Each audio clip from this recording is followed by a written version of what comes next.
Welcome to part 4 of ARTFIGHT 2023. And if you don't know what ARTFIGHT is, what are you doing here? Why are you starting at part 4? What was it about this episode or thumbnail in particular that made you click on this video and not the others? Whatever the reason is, we're still happy to have you here. ARTFIGHT links, as always, in the description, as well as the names of the artists that drew me things for ARTFIGHT this past week, which will be shown at the end of the video. So let's get into it. I'm very happy about this episode of reviewing my week of ARTFIGHT because I've actually finally caught up to every single one of the revenges that I received this year, as of recording this voiceover anyways. This revenge in particular has been a long time coming. AnimaePanda drew me a super cute Gaiety way back at the start of the second week of ARTFIGHT, and I finally was able to take a look at their collection of characters and enact my revenge. I actually love a lot of the characters that are in AnimaePanda's collection. I really wanted to draw Maya River Draft or Cyrodon Seeker, obviously because clearly these are characters that are very much aligned with D&D traits and my specialty is D&D, but this desire to D&D was overridden by me once again pack bonding with the character gallery and feeling sad for lesser drawn characters. The lesser drawn characters in question being Faith Jordan and Willow Wispmoon, specifically the femme versions because AnimaePanda does also have character sheets for the mask versions of these two characters. This drawing took me just under 3 hours, which honestly pretty surprising. That's pretty quick for two fully rendered characters. Granted, it is a lot of my favorite thing, which is cute gals and flowy fabric. I really wanted to do a Regency ballroom dance scene because I wanted to draw some big flowy skirts, and AnimaePanda specifically mentioned that Faith's outfits take inspiration from the Regency period, and Femme Willow does not wear pants or shorts. Also, speaking of Regency era, that feels like something someone of my channel nature should be into, but honestly, I've only watched one of the episodes of the 1995 Pride and Prejudice series, and that's about the entirety of what I've consumed regarding Regency era visual media. But my older sister's super into it, and she was also Elizabeth Bennet in a Pride and Prejudice live performance,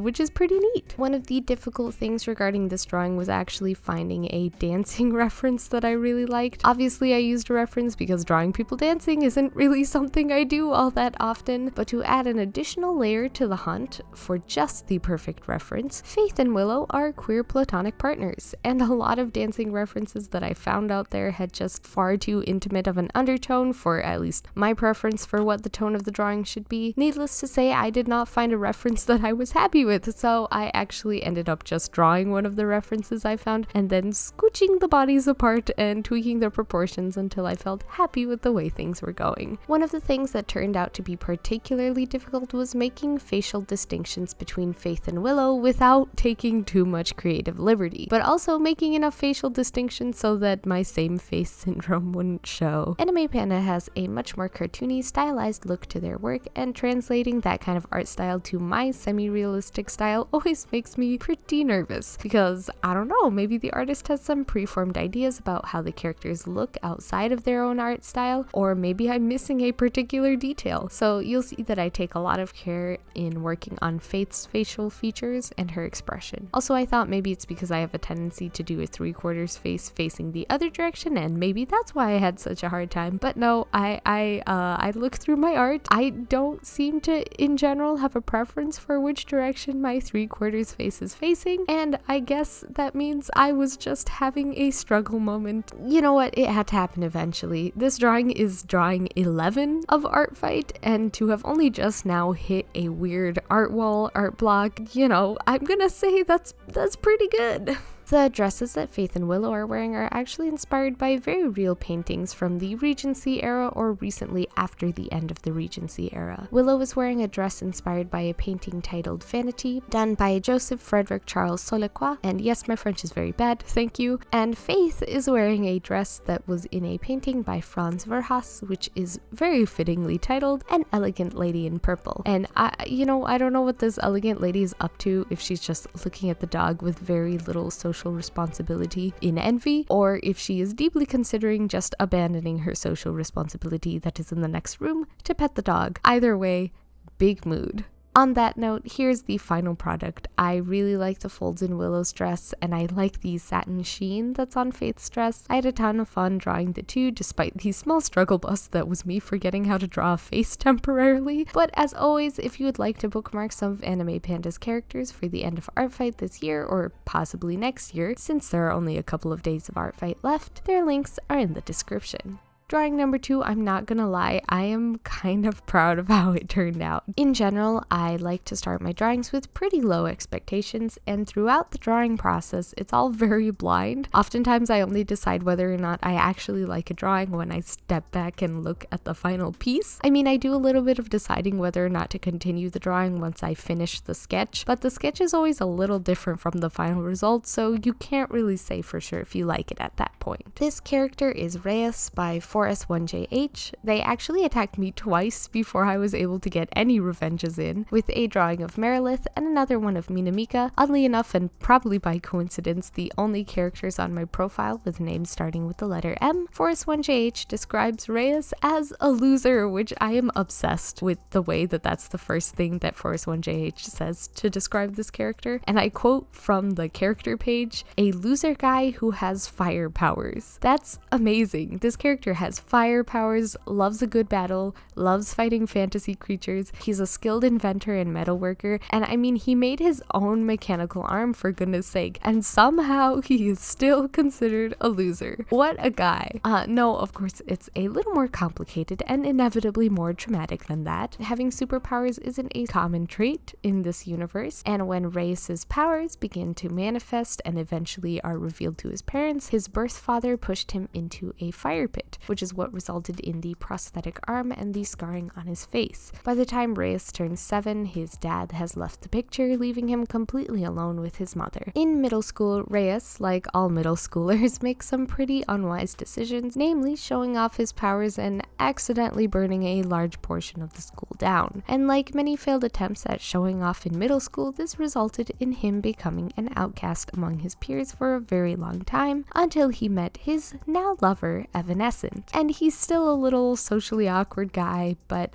now he's an awkward guy who fights battles, can handle his powers better, and sometimes hides away in his little shed home and makes little metal flowers for his partner. Also, his eye patch is purely for looking cool points. It has nothing to do with the trauma. His eyeballs work just fine. He just thinks it's neat. Just like me. I just think it's neat too, Reyes. I think you're neat. It was actually at this point in the drawing that I realized that, oh, I really like this one. My partner actually looked over my shoulder at some point and was like, "Hey, that looks like you could be almost drawing Samira splash art," which, I mean, any comparison to my art and League of Legends splash art is really my favorite thing in life. And there, I've got my once every 3 months mention of League of Legends in. So now all those people who followed me for that one League of Legends Beryl Ashe Elysia video that popped off for whatever reason can all get their fix. Also, I'm watching you, Riot, with your two-toned gloves and your black boots with white toes and white cape with purple on the inside and blue gem accents. Just know that I had mine done in November of last year. Also, for legal reasons, this is a joke. Beryl said Ashe Elysia, and yeah, we understood the assignment, I guess. But seriously, back to liking Reyes, this is one of the drawings that I was able to finish in one sitting with very few breaks. Oftentimes when I'm drawing, I will take significant breaks, either between days or to go get something to eat or to walk around a bit, because sitting at a desk hunched over a drawing screen takes a toll on my frail mortal body, believe it or not. This drawing took just under 2 hours, and I only took very short breaks while working on it. I am incredibly happy with the color palette, the shading, the way the pose ended up looking. I had a great time drawing the mechanical arm, which I genuinely thought I wouldn't, because drawing mechanical objects with pieces fitted together is something I almost always like in theory and never in practice, and I often find the subject of drawing mechs very intimidating, but I had an absolute blast drawing Reyes. And when looking back at the recording, I was shocked that it was as little as 2 hours for this guy. I know that's not necessarily like an incredibly short amount of time for a single character drawing, but this is a masculine character in a dynamic pose with a mechanical arm, and those are all things I'm very much not used to drawing, so I'd say 2 hours is pretty good time for something of this scale. We're allowed to be proud of ourselves every once in a while as a treat. And And there's Reyes, our little loser boy. He's not a loser, he's super cool. I had a great time drawing him, and thank you Forest1JH for this super cool character design. Thank you so much for the 2 drawings, that's incredible. And as always, everyone check out the links and share some love. Okay, on to drawing number 3, which is actually a drawing that I did for the All Purple week that didn't get to make it into that video for a couple different reasons, but she's here today and that's all that matters, and I'm so happy for the opportunity to show her off to you in this video. This was my revenge for Sor-ca, who drew me an epic Minamika in week 1 of ARTFIGHT, and this character is a tiefling by the name of Kishiril. I'm not positive on the pronunciation, it might be Kishiril, Kia-shiril, or Kea-shiril, but at any rate, she has a lovely character design and has a really interesting little backstory. Before Kea became who she is today, she was a necromancer attempting to raise her loved ones from the dead. After finding her attempts at necromancy to be unsuccessful, she worked odd jobs moving from place to place, making just enough to pay for a roof to stay under each night. One of these nights she found herself in a temple and attempted to pay the priests for the accommodation. However, instead of her usual act of making payment and moving on her way, she was met by a god who compelled her to join in following. After this divine intervention, Kea rid herself of her necromancy tools and spellbook and decided to follow in the ways of a cleric. And I love that she is a cleric. She really nicely falls into the category of incredibly strong, grumpy, and intimidating characters that are part of a class that you did not expect them to be, and this is a trope that without fail, I fall in love with every single time it happens. Not only that, but this character has a plethora of details in her appearance that really reinforce the idea that upon seeing her, you would assume that she is the tank of the group. Kea has very sharp features, a hook nose, and yellow eyes that have a very unnatural look to them. She has a very athletic build, her armor is made of pieces that she's collected from various sets while traveling, and she likes snake motifs in her accessories and clothing. I had a ton of fun sneaking in all those little snake details throughout the mismatched yet matched set of armor. All these features, from her build to the snake motifs in combination, heavily contributed to me titling the piece, "Hey, are you sure that's a cleric?" Because I like to imagine that that's exactly what any opposition might say upon seeing her. Now I know I didn't mismatch the armor as much as I could have. I could have made the metals different colors, I could have had the leathers mismatching as well, and if you go back to when I first started blocking the colors on the armor, you can see that I actually was going to go for a much more mismatched armor set than I ended up with, but with my set of skills I wasn't super happy with the color variety. Different colors have weight to them, and I just don't think my color theory is quite good enough to balance that. It's a major compliment to me when anyone ever tells me that they think my art is detailed and pretty, and honestly I feel on my own that I can constantly be improving in using more diverse color palettes, adding even more details and small trinkets, but you know what, that's our baby, right? Just constantly improving and trying to do better. But now that we've talked about making improvements, I had a lot of fun adding the little details, and I kind of want to point them out because I'm really happy about them. I do genuinely love hiding Easter eggs in my work, even if they're more like Easter eggs for me and not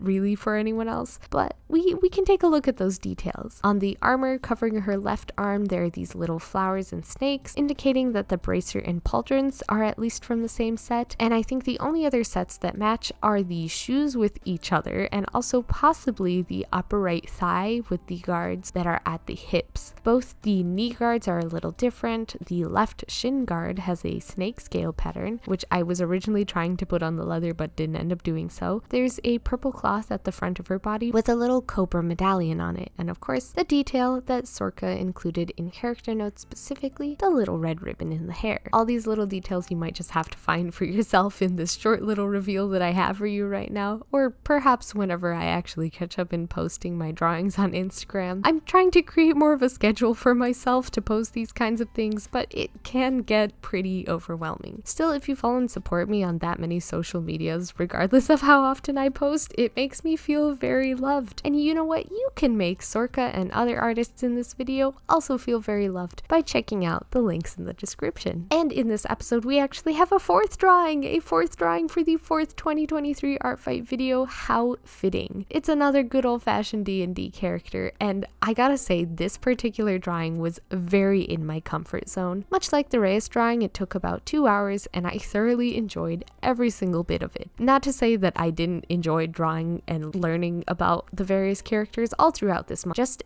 that this particular character by Azimachra had a lot of traits that I personally enjoy a lot in my own character designs and in my preferences for drawing, namely no hair and puffy sleeves. What more could little old lady Splitchin ask for in a character design? So this is Alio, which I'm 90% sure that is the correct pronunciation, but again, I didn't exactly ask. So this is Leo. Leo's a Verdin, which is not one of these super commonly chosen races in D&D. It's sort of a descendant of the goblin, and if your DM flies with some of the more unique races available in D&D, it's a fun one, definitely worth checking out. Verdin have very interesting innate abilities, and also they have some really unique physical appearances as a result of being an easily mutated version of a goblinoid. Leo specifically is a warlock with a Fey Pact and has both Verdin features, such as extremely long pointed ears, and traits that are a result of time spent in the Feywild. Azimachra has very lovingly sent me a lot of information regarding Leo and the adventures they've been on. The stories are incredible and beautiful, and Azimachra mentioned their games are much heavier on the roleplay side of things, which I think is really awesome. I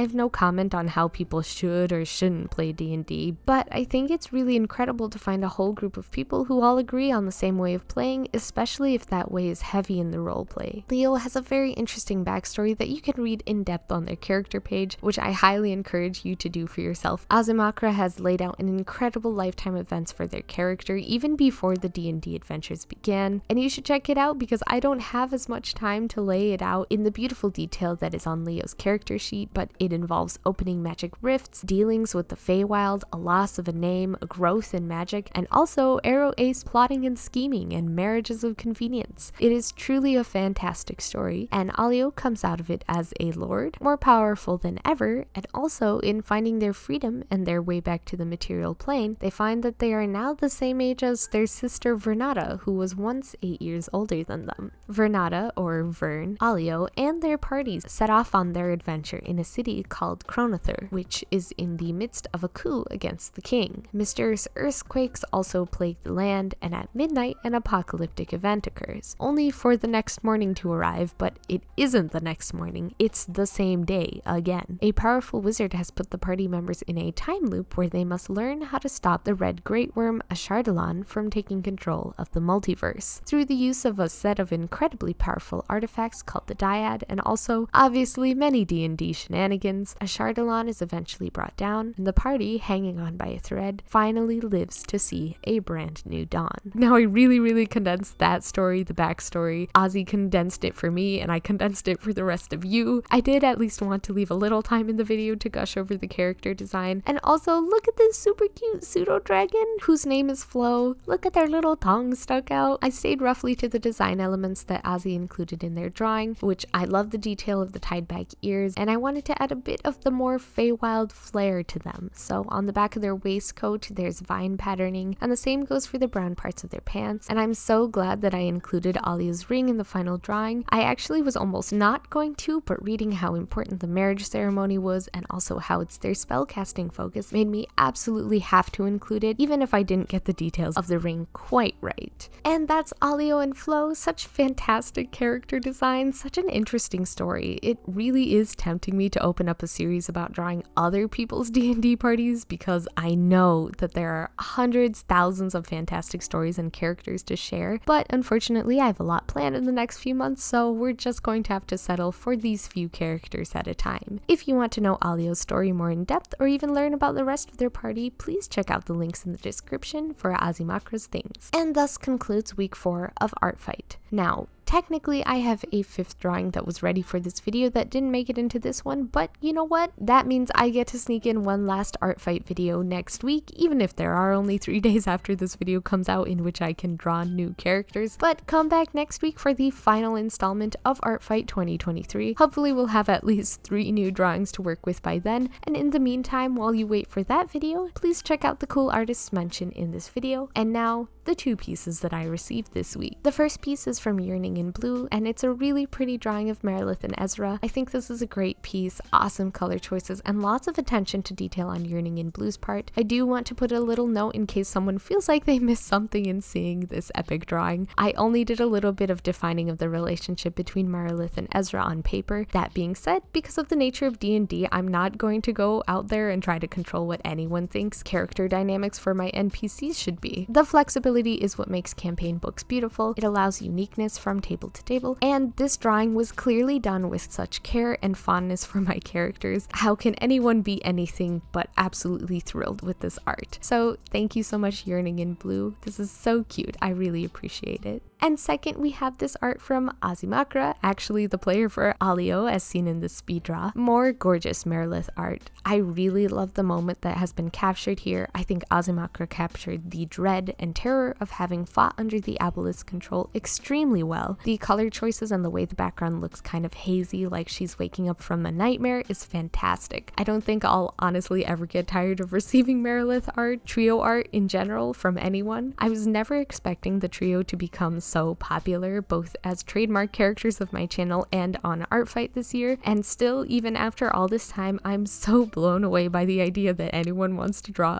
any of my characters. So this is so awesome. Thank you everybody so much, and especially thank you to Azimachra. But that concludes the second to last week of ARTFIGHT for this year. It has been a blast. Werewolves have put up a crazy fight this entire month, and I'm looking forward to these last couple of days. I am not expecting a ton of attacks coming in the next few days, so hopefully I can happily say that I revenged everyone this year, but you know what? Anything can happen in 3 days, right? Who knows? Not me.